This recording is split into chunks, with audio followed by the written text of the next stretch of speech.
Toute invention n'est pas synonyme de progrès. Un pas en avant technologique peut aussi devenir un croche-pied dans la marche d'une belle humanité, celle qui recherche la vérité, distingue le bien du mal et distille l'harmonie au quotidien. Si le monde global abolit les distances, les capacités d'absorption, elles, demeurent différentes pour chacun. Notre corps exige une peau pour se protéger des changements, peau qui, elle-même, requiert des vêtements contre le froid ou de l'eau claire pour apaiser la chaleur.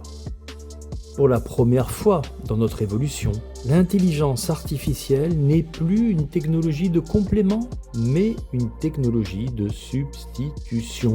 Bientôt, il ne s'agira plus de sauver des postes, mais de sauver le sens du travail.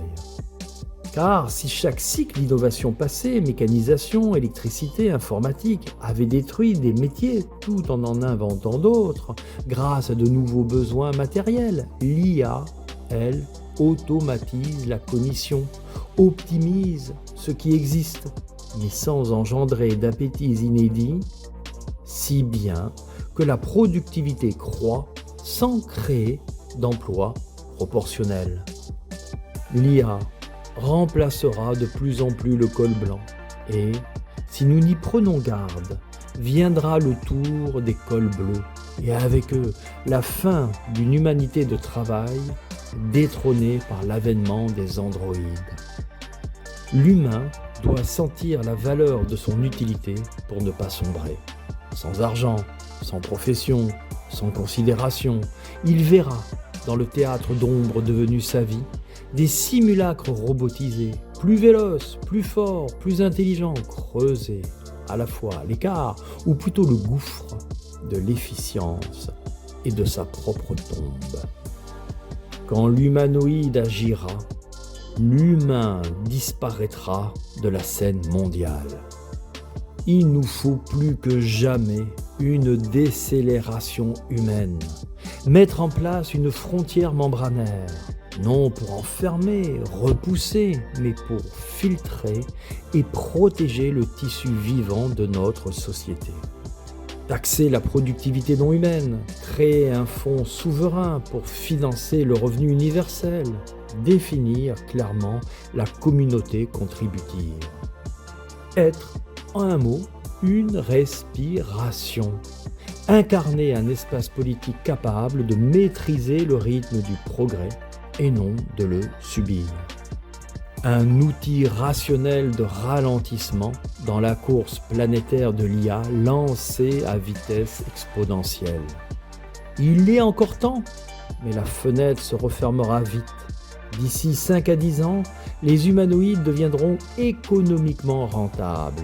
Alors, le choix ne sera plus moral, seulement comptable.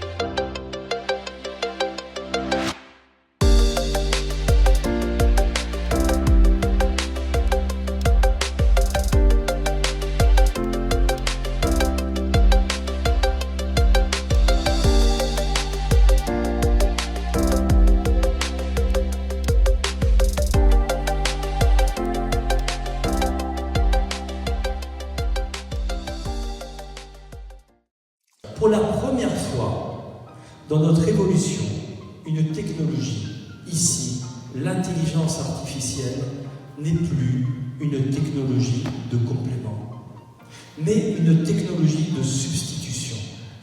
Bientôt, il ne s'agira plus de sauver les postes, mais de sauver le sens du travail.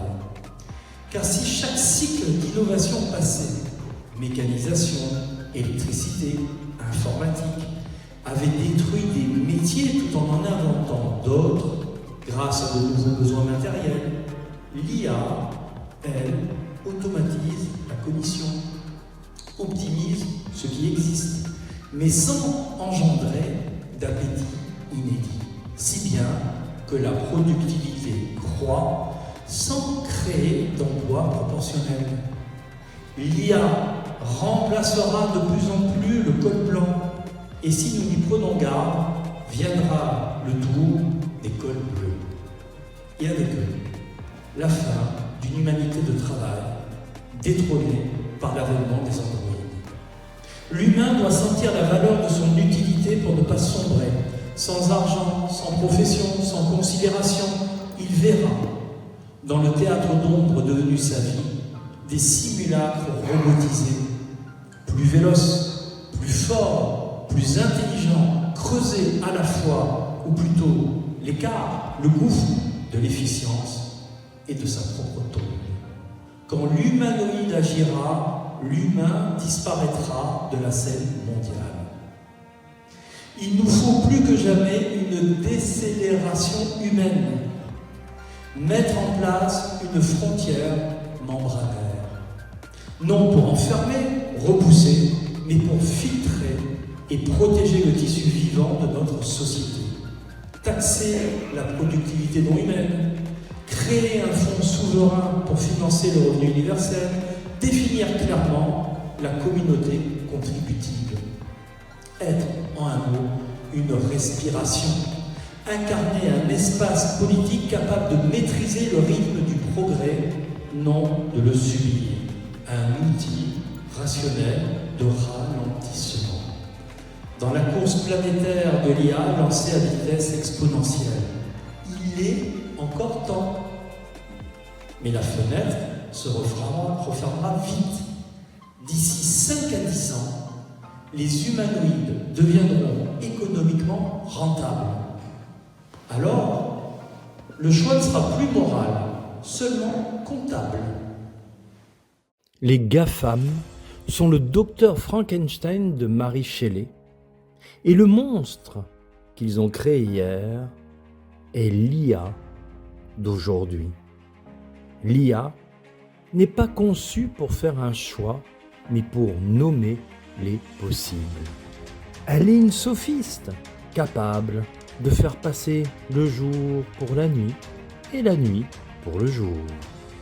Depuis l'avènement d'Internet, l'humain perd la pensée lente qu'apportait la lecture linéaire du livre pour lui préférer l'écume des mots au lieu de plonger entre les lignes pour découvrir son être profond. Un cerveau habitué à chercher sans comprendre, à sauter sans relier, devient un cerveau prêt à déléguer. Le cerveau dopaminique, sous gratification immédiate, ne comprenant plus l'effort, cherche à s'économiser. Pour cela, il délègue à la machine la part la plus coûteuse, la réflexion. Ainsi, l'IA pourra lui dire à la fois les meilleures raisons d'appuyer sur un bouton comme de ne pas le faire. Mais si, un jour, englué dans le prêt-à-penser de l'IA, l'humain décidait de lui remettre son choix, peut-être entendrions-nous alors ces mots de Shelley ? Si je ne peux pas inspirer l'amour, je répandrai la peur. Je serai l'instrument de ta destruction jusqu'à te faire maudire le jour où tu es né.